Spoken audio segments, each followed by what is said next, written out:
সমাজের মধ্যে যে রাগ তৈরি হয়েছে, যে ক্ষোভ তৈরি হয়েছে, যদি আপনি তা প্রশমিত না করেন, কিন্তু তা কিন্তু অত্যন্ত ভয়ঙ্কর আকার ধারণ করবে। আমরা অনতিবিলম্বে শিক্ষার্থীদের মধ্যে, ছাত্র সংগঠনের মধ্যে ঐক্য বজায় রাখার জন্য দ্রুত সময়ের মধ্যে জাতীয় ছাত্র কাউন্সিল গঠন করার আহ্বান জানাই।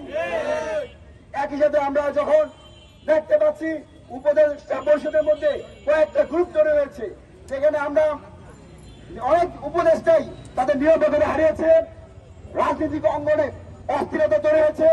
আমরা মনে করি বাংলাদেশের স্বাধীনতার সার্বভৌমত্ব অক্ষুণ্ণ রক্ষা করতে হলে, পাকিস্তানের দাবিদারি বন্ধ করতে হলে, ভারতের আগ্রাসন বন্ধ করতে হলে, পশ্চিমাদের দাবি বন্ধ করতে হলে অনতি বিলম্বে উপদেষ্টা পরিষদে জাতীয় সরকার রূপদান করতে হবে।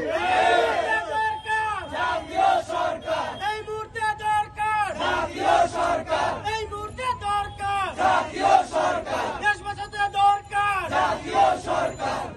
বর্তমান প্রেক্ষাপটে সকল দলের থেকে অংশীদারিদের অন্তর্ভুক্ত করলেই রাজনৈতিক যে অস্থিরতা তৈরি হয়েছে, উপদেষ্টা পরিষদের মধ্যে যে বিভাজন তৈরি হয়েছে, যারা নিরাপত্তা হারিয়েছে, এই পরিবেশ থেকে উত্তরণ করার একমাত্র উপায় সকল দল থেকে অংশীদারদের নিয়ে জাতীয় সরকার গঠন করা। একই সাথে আমরা গভীর উদ্বেগের সাথে জানাচ্ছি, ঢাকা বিশ্ববিদ্যালয়ের মেধাবী শিক্ষার্থী, আমাদের আন্দোলন সংগ্রামের সহযোগী সংগঠন বাংলাদেশ জাতীয়তাবাদী ছাত্র দলের কর্মী সাম্যকে ঢাকা বিশ্ববিদ্যালয়ের মধ্যে একটা গুরুত্বপূর্ণ জায়গায় প্রকাশ্যে কুপিয়ে যারা হত্যা করা হয়েছে তাদেরকে গ্রেপ্তার করা হয় না। আমরা ঢাকা বিশ্ববিদ্যালয় প্রশাসনের এরকম নির্লিপ্তার ভূমিকা আমরা নিন্দা জানাই।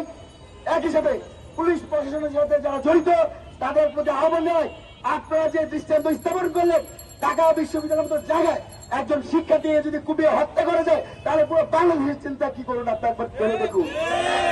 অনতিবিলম্বে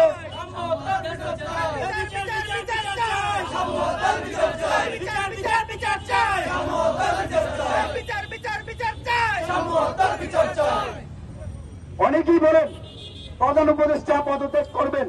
আমরা মনে করি অভ্যুত্থানের যে দায়িত্ব নিয়ে শহীদদের চেতনার স্পিডকে লালন করে প্রফেসর ইউনূসকে এদেশের 18 কোটি মানুষ সাপোর্ট দিয়ে উপদেষ্টা বানিয়েছেন।